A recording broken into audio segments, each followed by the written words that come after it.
வணக்கம். நம்ம எல்லாருக்குமே ரொம்ப நல்லா தெரிஞ்ச ஒரு தெய்வீக உருவம் விநாயகர்.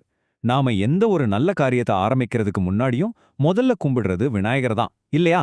ஆனா நாம தினமும் பார்க்கிற இந்த உருவத்துக்கு பின்னாடி ஒரு பெரிய வாழ்க்கை தத்துவமே ஒளிஞ்சிருக்குன்னு நீங்க எப்பவாவது யோசிச்சு பார்த்திருக்கீங்களா? வாங்க, நாம சேர்ந்து இந்த மர்மத்தை கொஞ்சம் விளக்கி பார்க்கலாம். ஏன் விநாயகருக்கு மட்டும் இப்படி ஒரு தனித்துவமான, கொஞ்சம் விசித்திரமான உருவம் இருக்கு? இதுக்கு பின்னாடி என்னதான் காரணம் இருக்கும்? அதுலயும் ரொம்ப ஆச்சரியமான விஷயம் எது தெரியுமா? ஒரு மனுஷ உடம்பு, அதுக்கு மேல ஒரு யானை தலை. இது ஏன் இப்படி இருக்கு? வாங்க, இதுக்கான பதில தான் நாம இப்போ ஒண்ணா தேட போறோம்.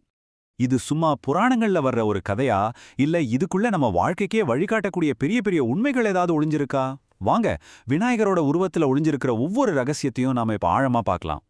விநாயகரோட மொத்த ஞானத்தையும் புரிஞ்சுக்கிறதுக்கான முதல் சாவி அது எங்க இருக்கு தெரியுமா? அவரோட அந்த கம்பீரமான யானை தலையில தான். இது சும்மா ஒரு உருவம் இல்ல, ஒரு பெரிய தத்துவத்தோட முதல் படி. யோசிச்சு பாருங்க, யானைக்கு அபாரமான ஞாபக சக்தி உண்டு, பயங்கர புத்திசாலித்தனம், அதே சமயம் ரொம்ப அமைதியான ஒரு ஜீவன். இதனால தான் விநாயகரை நாம அறிவின் கடவுள்னு சொல்றோம். இது நமக்கு என்ன சொல்லிக் கொடுக்குதுன்னா, வாழ்க்கையில வர கஷ்டங்களை வெறும் உடம்பு பலத்தை வச்சு ஜெயிக்க முடியாது, புத்திய வச்சு, ஞானத்தை வச்சு தான் ஜெயிக்க முடியுங்கிறது தான். சரி, அந்த ஞானம் சரி. ஆனா அதை எப்படி அடையிறது? அதை எப்படி சரியா யூஸ் பண்றது? அதுக்கான டூல்ஸ் தான், அதாவது கருவிகள் தான் விநாயகரோட முகத்துல இருக்கிற மத்த விஷயங்கள். வாங்க, அத பத்தி பார்க்கலாம். முதல்ல அந்த பெரிய காதுகளை பாருங்க. எதுக்கு அவருக்கு அவ்ளோ பெரிய காதுகள்? அது ஒரு முக்கியமான விஷயத்த கத்துக்கிறதுக்கான ஒரு கருவி. சொல்ல வர்ற விஷயம் ரொம்ப சிம்பிள். நிறைய கேளுங்க, கொஞ்சமா பேசுங்க. இதுதான் ஞானத்துக்கான முதல் ஸ்டெப். நீங்களே யோசிச்சு பாருங்களேன், நம்ம வாழ்க்கையில வர்ற பாதி பிரச்சனைக்கு காரணம் என்ன? நாம சரியா காது கொடுத்து கேட்டாம அவசரப்பட்டு பேசுறது தானே. இப்ப பாருங்க, காதுகள் எவ்வளவு பெருசோ அதுக்கு நேர் எதிர்மறையா கண்கள் ரொம்ப சின்னதா இருக்கு. கவனிச்சீங்களா? இதுலயும் ஒரு பெரிய அர்த்தம் இருக்கு. இந்த சின்ன கண்கள் எதை குறிக்குதுன்னா ஃபோக்கஸ், அதாவது ஒருமுகப்படுத்துற திறன். இன்னைக்கு இருக்கிற உலகத்துல சுத்தி எவ்வளோ டிஸ்ட்ராக்ஷன்ஸ் இல்லையா? இந்த மாதிரி ஒரு சூழல்ல ஒரு விஷயத்துல முழுசா கவனம் செலுத்தினாதான் எதையும் சாதிக்க முடியும்னு இது நமக்கு சொல்லுது. சரி, காது கண்ணு ஆச்சா, அடுத்து அந்த சின்ன வாய். இதுவும் நமக்கு ஒரு முக்கியமான விஷயத்த சொல்லிக் கொடுக்குது.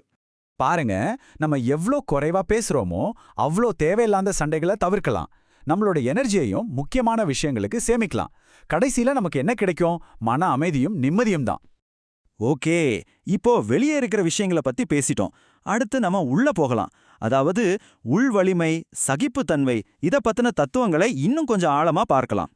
விநாயகர்னாலே நமக்கு ஞாபகம் வர்ற இன்னொரு விஷயம் அவரோட பெரிய வயிறு. ஆனா இதை ஒரு ரொம்ப சாப்பிடுவாருன்னு காட்டுறதுக்காக இல்ல.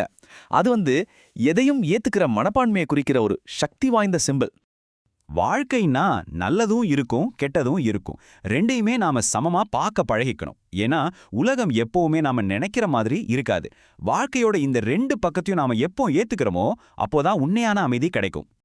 அடுத்து அவரோட அந்த ஒத்த தந்தம், அதுக்கு பின்னாடி ஒரு சூப்பரான கதை இருக்கு. வியாசர் மகாபாரதம் சொல்ல சொல்ல அதை எழுத விநாயகருக்கு ஒரு பேனா தேவைப்பட்டது. பக்கத்துல எதுவும் இல்லாததால யோசிக்கவே இல்ல, தன்னோட ஒரு தந்தத்தையே உடைச்சு அதையே எழுதுகோளா மாத்திக்கிட்டார். இந்த கதையிலிருந்து நாம என்ன கத்துக்கிறோம்? பெரிய விஷயங்களை சாதிக்கணும்னா இல்ல அறிவை பெறணும்னா தியாகம் ரொம்ப ரொம்ப முக்கியம். சில சமயம் நமக்கு ரொம்ப பிடிச்ச ஒரு விஷயத்தை விட்டு கொடுத்தாதான் அதை விட பெரிய ஒரு விஷயத்த நம்மால அடைய முடியும். சரி, இப்போ நாம இந்த பயணத்தோட கடைசி கட்டத்துக்கு வந்துட்டோம். இது எதை பத்தினதுன்னா தன்னடக்கம், அதாவது செல்ஃப் கண்ட்ரோல். விநாயகரோட வாகனம் என்ன? மூஞ்சூறு இல்லனா எலி. அது எதை குறிக்குதுன்னு தெரியுமா? நம்ம மனசுதான். நம்ம மனசு ஒரு எலி மாதிரி தான்.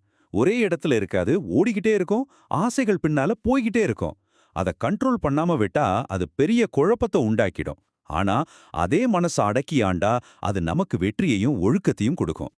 அதாவது நம்ம ஆசைகள் நம்மள கண்ட்ரோல் பண்ணக்கூடாது, நாம தான் நம்ம ஆசைகளை கண்ட்ரோல் பண்ணணும். பாருங்க, அவ்வளோ பெரிய விநாயகர் அந்த சின்ன எலி மேல சவாரி பண்றது நாம நம்ம மனசையும் ஆசைகளையும் அடக்கி ஆளணுங்கிறத எவ்வளோ அழகா காட்டுது. இப்போ நம்ம பார்த்த எல்லா விஷயங்களையும் ஒன்னா சேர்த்து பார்ப்போமா? அப்போதான் தெரியும் இது எப்படி ஒரு கம்ப்ளீட் லைஃப் கைடா மாறுதுன்னு. அப்ப பாருங்க, விநாயகரோட ஒவ்வொரு அங்கமும் நமக்கு ஒரு பாடத்தை சொல்லிக் கொடுக்குது.